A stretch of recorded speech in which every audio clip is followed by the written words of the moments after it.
People, when they think of success, they think of this perfect life of doing what you want, when you want to do it, with no challenges, no stress, just this blissful experience. However, that's not the truth. What's not commonly talked about is the stress, the pressure, the expectations, and how many use success to fill a void that success can't fill. And today I'm going to talk about the dark side of success and how you can have the right mindset when it comes to reaching your goal. What up, folks? You're here in Grain to Train. I'm back with some more heat for you guys. And today we're just going to talk about what's not commonly talked about, and that's the dark side of success. See, me personally, I've done a lot of cool things in my life. Played Division I football, had my shot at the NFL. I trained some of the best football players in the country, many who are D1 right now, plenty of NFL players. I've had a lot of success as a coach. I have clients who are some of the wealthiest people in the country. Like, I've done a lot of very amazing things. And while I have a lot of cool stories with that, what's not really looked at or seen by many who know my story was the constant burnout, was the constant pressure to feel like I need to achieve the next thing. What wasn't talked about was the pain I put my body through because I was just sacrificing so much to try to achieve the next hit, the next dopamine hit, the next achievement. And another part was my identity became tied to achievements, tied to success. So there was a void if I wasn't achieving something, if I wasn't getting validated. And it was really stressful. And it wasn't until I started to do like this deep inner work, and then I gave my life to Jesus, that I really made the shift. And I coach a lot of young guys.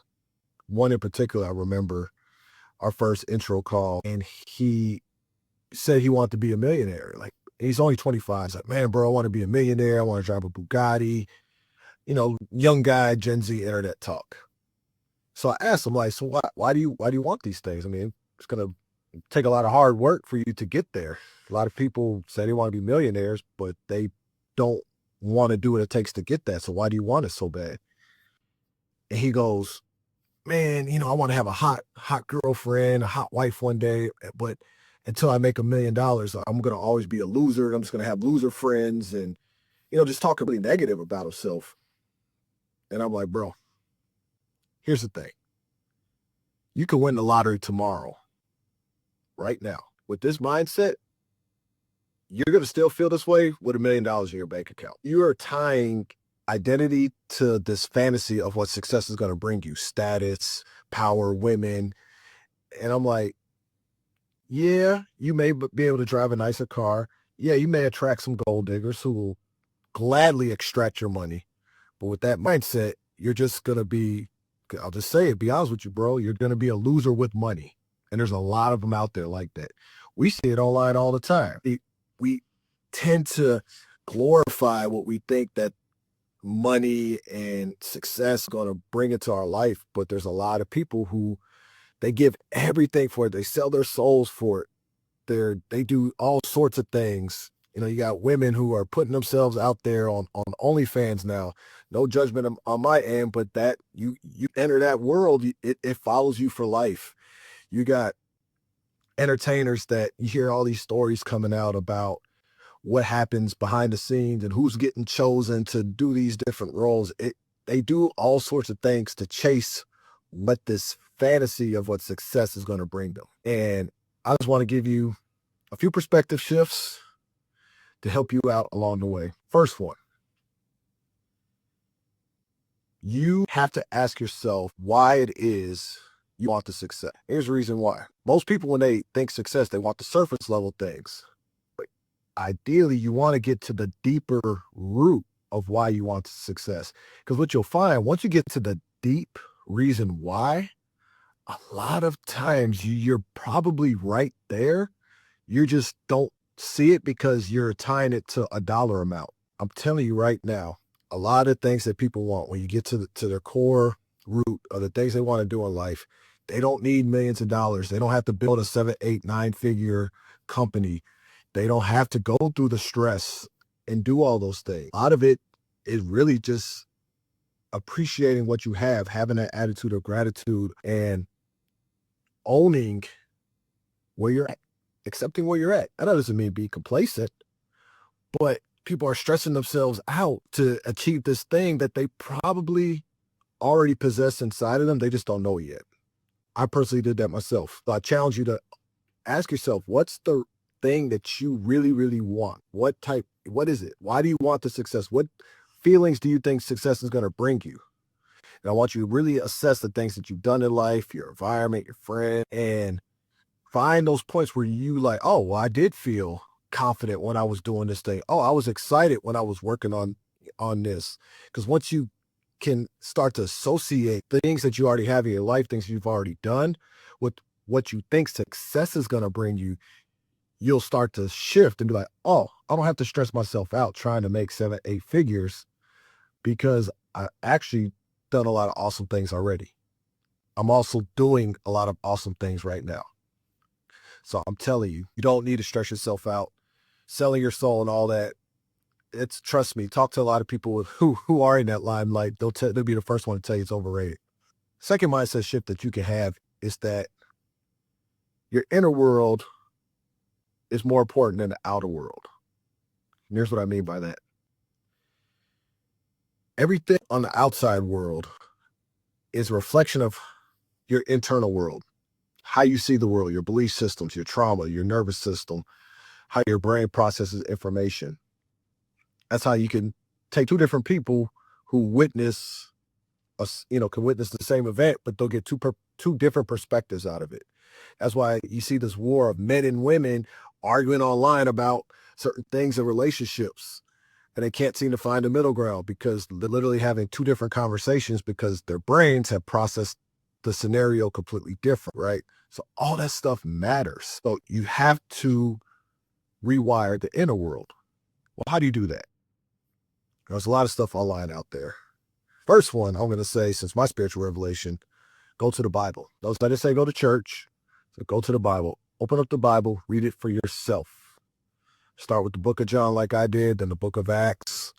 Start there. See what comes through for you. Secondly is you want to do an assessment of challenges in your life. So what do you seem to keep attracting the same type of woman in your life? Or do you find yourself when the pressure's on, like you do find that when the pressure's on, you fall apart?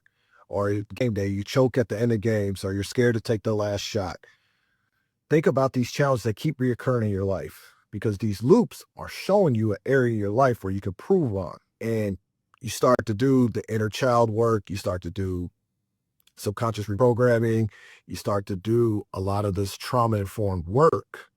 Because what happens is when you can reframe the story in your nervous system, I have videos on this too. What begins to happen is that you start to see life from a different lens. When you heal your trauma, you heal your inner world, you know how to regulate your nervous system. Now, when you approach life, you have a different energy about you, you have a different aura about you. You have a confidence flowing out of you that people feel, people resonate with. You're more pleasant to be around. You're not trying to seek the validation anymore. It's such a awesome experience, but you have to do that deep inner work first.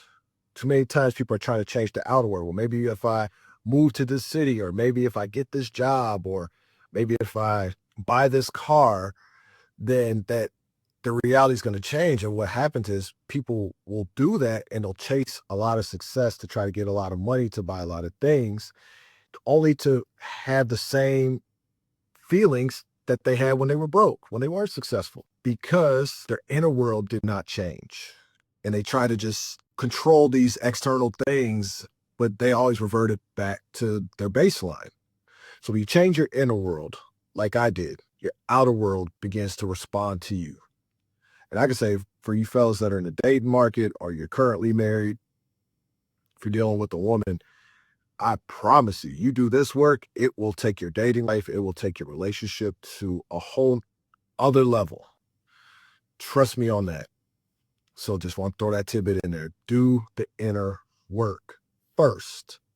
Then you'll see success a lot differently. And my third point, and my final point, is that a lot of people want to feel important. So they want success because they want to be seen, they want to be heard, they want to be validated. And honestly, I get it, because I used to do that. I used to want to achieve things because I wanted a pat on the back. Good job, Jimmy. But let me tell you that we all have that opportunity to validate ourselves. And when you can give that to yourself, when you can own who you are, accept who you are, integrate your shadow, live authentically as your truest self, unapologetically, that's the ultimate success. Then every other toy, income, dollar amount, achievement is just dessert. It really is. When you can validate yourself and love on yourself, what happens is you're not trying to fill the void in your life that's missing by trying to get the attention of success, of status, of clout. You won't have to do all those things because you won't feel the need to. Your success will be a byproduct of you being authentic, doing your thing, owning your shadow self, and integrating all that in and showing up as the truest version of you. Now you're really successful. And ironically, that's when you'll start to make more money. That's when you'll attract the amazing girlfriend. That's when you'll start to really move up the corporate ladder if you're in corporate. That's where you'll dominate on game day. That's when these things will really start to happen to you. And it'll feel more fulfilling when you come from a different energy and you're kind of forcing your way to success and you're going about it on the surface level. If you're talented enough, yeah, you'll get the thing. You'll get the thing. But it will feel empty and it'll never feel good enough, and therefore you will not feel good enough. And at some point, no matter how many times you chase these achievements and these trophies and these women, you will eventually return to baseline. That void is going to get bigger and you're going to be frustrated because it's like no matter what you do, it's not going to feel like it's good enough. And it's going to drive you crazy.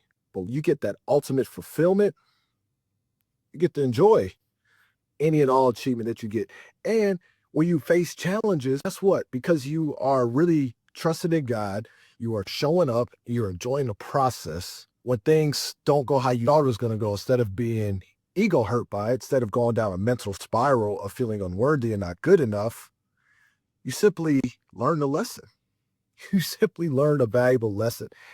You look at those setbacks as tests from God that are making you stronger, that are forging you in the fire for you to be the best version, the best athlete, the best dad, coach, businessman, whatever that you can be. I just want to recap that success, while many think that it's just this perfect, amazing thing and there's nothing wrong with achieving a lot, I want to warn you that if you're not careful, there's a very, very dark side of success that will break you if you go about it the wrong way. If you go chasing success with the wrong mindset and the wrong energy and you don't put God first. And you don't have to listen to me, but my own experience, I've been fortunate enough to, again, work with people who are very wealthy, very successful, from pro athletes, 9-figure entrepreneurs. I've seen it. I see their struggles. I see what they do well. I see the difference between the ones who are loving life and I see the ones that are just, again, chasing achievement after achievement, thinking it's going to solve whatever's going on in their internal world. I've seen both sides, and I'm just sharing with you what I've observed, what the ones who are enjoying life are doing. I'm sharing that with you. And if you would like to learn more about this, click the link in the caption. I have a Skool community, Supernatural Warrior Skool community. It's amazing. We go deeper on this thing. We talk about strength. We talk about power. We talk about peak performance, all from the biblical lens, because it's all written in a good book. It's just that, I'll be honest, spirituality has been feminized over the years, and a lot of men have run away from it. But in this community, we're really bringing the masculine back into this world. And when you hear our message, you'll see exactly what we're talking about. You apply it to your life, and you're going to be the strongest version of yourself. So go ahead, click that Skool community. The community is growing. We got a lot of good things coming up within the community. So click the link below. And if you got something out of this message, please like, please subscribe, and most importantly, please share it with somebody. Somebody you know needs to hear this message. Till next time, guys, check it out.